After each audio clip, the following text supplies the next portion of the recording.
let's make 2 meals in one. First, we're gonna have pot roast with some mashed potatoes, and then I'm gonna turn this pot roast into roast beef po' boys. I got a big old shoulder roast, and we're gonna season it real fast, okay? I'm gonna pat it dry. A little bit of olive oil, and we're gonna spread that around. Oh, just get your hands in there. Don't wear no gloves. I am so goofy, and I thought I pressed record while I was seasoning my meat, but I apparently did not. But here it is. It's beautiful. And I'm just gonna show you everything that I used to put on my meat. All right?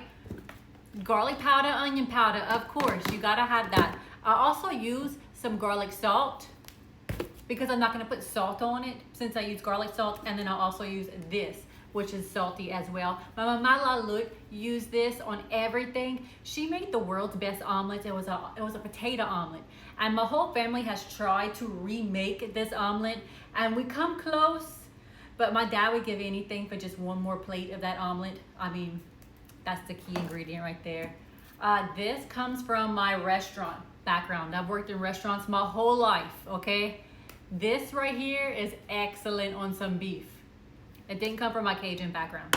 And you gotta add some little attitude, you know, slap your mama. That's the attitude that I'm gonna put in this. And some pepper, because I like pepper. It just pulled this meat out of the ice box, so it's really cold. I'm gonna let it warm down just a little bit for 20 minutes before I start searing. Now it's time to get the pot hot, okay? We're gonna get this really hot.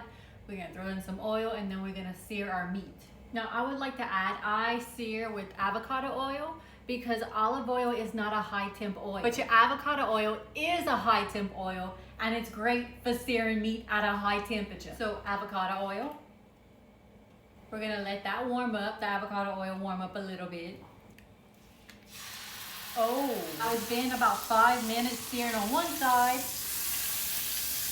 and we're gonna flip it, but look.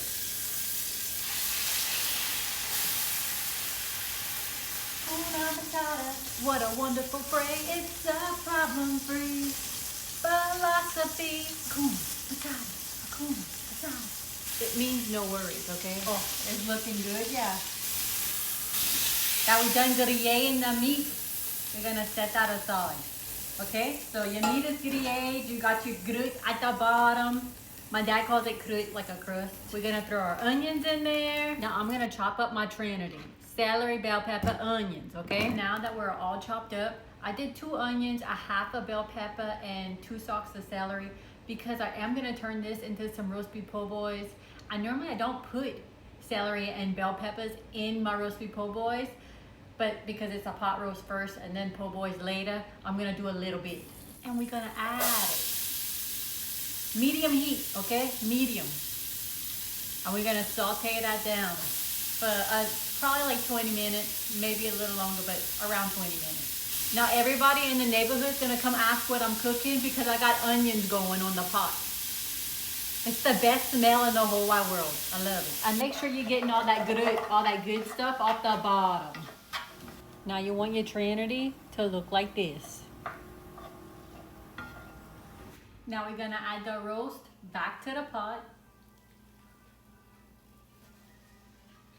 Oh, we need that. Some beef broth.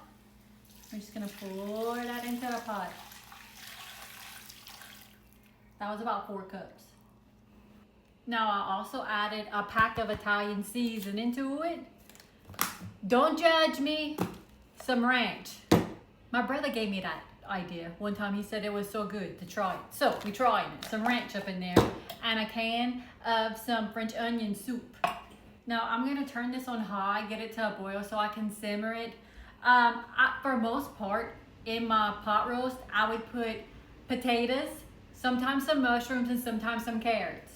But because I'm gonna turn this also into some roast beef po' boys, I'm gonna make mashed potatoes, and I'm not gonna put no carrots or, you know, nothing else in it. I'm just gonna leave it simple and plain because it's gonna make better roast beef po' boys.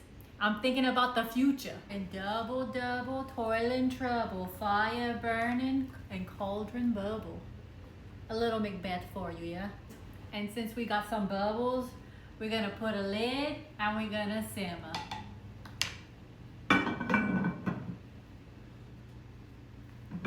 Come stop. Now it's been 4 hours, okay? So I'm gonna show you the roast. I am going to break the roast up into smaller chunks so it cooks a little faster. Everybody in the house is complaining about how hungry they are. Now it's officially been another hour and a half, so it's been 5.5 hours on the stove top, and it is ready. So allons manger. Manger. Now I normally eat my roast over rice because I cook my potatoes in my pot roast, but this is good too, eating it over some mashed potatoes.